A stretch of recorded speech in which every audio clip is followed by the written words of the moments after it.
What's going on, everybody? It's Neil from 2AF. It's the end of the month, so it's time for gun history. Kind of history, kind of story. This one is a little bit more plain, but I thought to do it because every time people see this gun, I always get a ton of questions about it. There's nothing individually like super interesting about it, but it does have a bunch of interesting parts you don't really see much anymore. So this is a BCM gun. Probably the most interesting thing about it is the lower. Of course, it has their old logo, which some people like, but more interesting than that is the color. I got this lower from a friend of mine who got it directly from BCM, and to the best of my knowledge, they never sold the lowers in these colors. This lower was like IonBond brown. So just like you can get their bolt groups in that brown IonBond color, they did some lowers in that color. Maybe they did full guns, I'm not really sure. But one way or another, I wound up getting a lower that was done in that brown IonBond finish. The upper is just 11.5 inch fixed front sight BCM upper. And it has Daniel Defense's Lite 2 rail on it. So they don't make this rail anymore, to the best of my knowledge, and they don't make it in this brown color. So this is the same color that you'd get on like the Riz 2 rails. There was a period of time where they did it for their regular light rails as well. So this is the 9.5 FSP. So the full rail goes out to 9.5 inches, but after 7 inches on the top, they've got a cutout so it'll fit a carbine length fixed front sight model upper. Magpul XTM panels and hand stop kit that's here. This is the Advanced Armament Mini 2. What was it called? I'm sorry. This was their Mini 4. Thank you. And it has a sub 200 serial number. So this was just like back in pre-2010, let's say somewhere between 2007 and 2009 or so. That's probably when I put this gun together. Probably the most popular silencer on the market was the Advanced Armament M4 2000. And they built a mini can. It's hard to say it was the first one, but it was the first one that was really probably widely available commercially, I would say. And it was just a shorter version of their M4 2000. And it used the same 51 tooth mount. I'm afraid to see what this is gonna look like under here. By the way, if you get or have these, a good idea is to hold down the latch while you loosen it and also while you tighten it. Because the latch that has the teeth here, those are kind of known for getting worn out, and it's not something that's super easy to replace. There's companies now who put whole new mounting systems on here, and I mean, that's cool. You can probably get a more robust mount than the 51 tooth mount that were on these AAC silencers.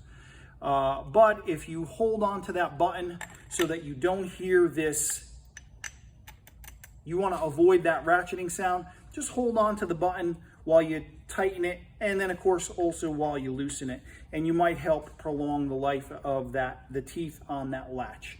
I've had these silencers for a long time, and luckily I haven't had to replace any of the latches.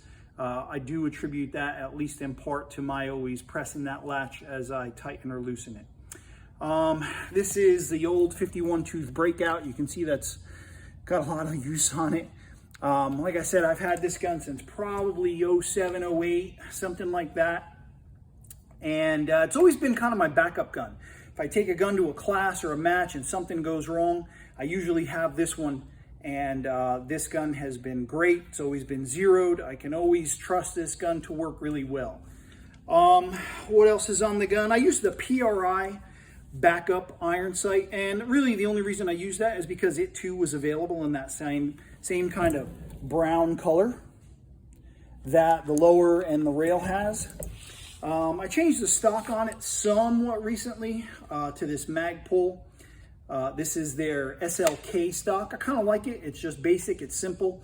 I run my sling point on the receiver. I know not a lot of people do that, so I don't really use, especially on the short guns, I should clarify that. On the shorter guns with red dots and stuff, I'll use on the receiver end plate here, and so I don't really use a sling mount here. If you do want to use a sling mount, this is an M-LOK section, and any of those M-LOK QDs that you'd normally see on the rail, you can put it on here and have a QD on the stock. But because I don't normally use a QD on the stock, this SLK stock is short, it's light, it's also pretty affordable, so I always like using those. Plain ambidextrous safety on here, that's probably just the BCM model. Last year, actually it's this year, early this year at SHOT Show, the Aimpoint party, in their kind of party favor bag, Reptilia put one of their grips, so I added that grip on there. If you don't know about the CQG grip, Reptilia Corp makes it, and I think it's primarily intended for short guns like this because it is a small grip. I have not unusually large hands, but I have a large size hand, and even with that, it's enough for me to get my whole hand on there. This little lip that's on the bottom is enough for me to kind of get my pinky on there, and it keeps it up on the grip, so I always like that. This has got an older Geisley trigger in it. Yeah, that's probably the 3-gun trigger, or the S3G Super 3-gun trigger.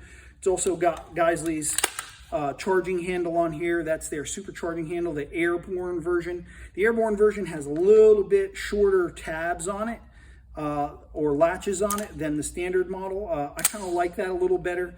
The longer ones, when I'm carrying the gun like this, because I don't wear a lot of gear when I'm shooting, I get poked by it, so I generally like the ones with a little bit shorter latches, not too short, but a little bit shorter.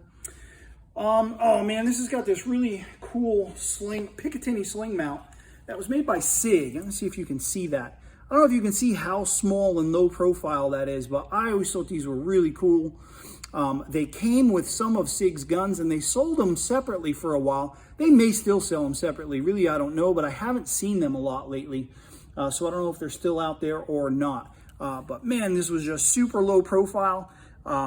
Basically, you hooked it on here, and then there's a plate that goes here, and then there's a tiny screw here, and that screw pushes down on the plate and fastens it to the Picatinny. And man, like I said, it's just super low profile, super lightweight. I always liked that sling mount for Picatinny rails. Aimpoint T2 Micro on one of the Knights Armament adjustable mounts. This is the one that, I don't know if you can see it, but they've got your bottom plate, your top plate, and then there's 2 risers in between. So you can set it up with no risers. No risers is kind of a useful one for, like, say, the Aimpoint Duty RDS and the M5 models, which have kind of thick bases to them. So if you put no risers in here and you use one of those Aimpoint that has a thick base, that gives you pretty much lower 1/3. Or if you're using a T2 micro or T1 micro or H1, H2, etc., if you set it up with 1 spacer, it's absolute co-witness. 2 spacers is lower 1/3. Kind of an inexpensive Crimson Trace flashlight on here. I don't know if they still make these or not. One of my reps kind of gave it to me as a demo light to use. The light works pretty decently. There's nothing too... It's pretty low frills. The only thing I can really remember happening to it is they had Velcro bands that were on here to kind of fasten it, and those broke. So I've got a zip tie on here keeping it on the top rail because the Velcro broke. But aside from that, everything else still works. I don't know what else is on the gun really to talk about. But like I said, anytime I post pictures or bring this out, it always gets a lot of question. I guess there's a few normal parts that are in abnormal kind of configuration. And you know, I got to tell you, even this short can on the short gun, you'd expect it to be pretty loud. I got to be honest with you, for all the flack that the AAC silencers take for being heavy or whatever, they always sounded pretty good on guns. And on top of that, they were built pretty much bomb-proof. That circumferential welding they had, man, these things were put together. I've got some that we've had that, I mean, there's no telling how many tens of thousands of rounds are on them. Tens of thousands of rounds are on them, and they still work well. This one, like I said, it's probably from, you know, sometime a couple years before 2010. So like I said, probably somewhere 07, 09 time frame. Lots of rounds on this one, and still looks good, still sounds good. Latch still works fine. Everything's looking good on it. Man, so that's about it today. Just a few minutes on kind of a normal gun setup, and maybe, you know, maybe a 15-year-old classic configuration that's got some parts that you don't normally see, like that IonBond old logo BCM lower, and the brown or flat dark earth Daniel Defense Lite rail 2.0, I think it is. Let's see. And the 9.5, or this is not the light rail 2.0, it's just the light rail. And the 9.5 FSP configuration, aimpoint T2 on the Knights Armament mount, and AAC Mini 4 silencer. So that's it. Again, it's Neil from 2AF with some kind of gun history, gun story.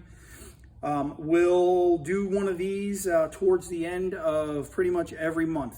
Don't forget to sign up on our website for notifications. We give notices when hard to get products come in, weekly reminders of new stuff that makes it to the site or any sales that are going on.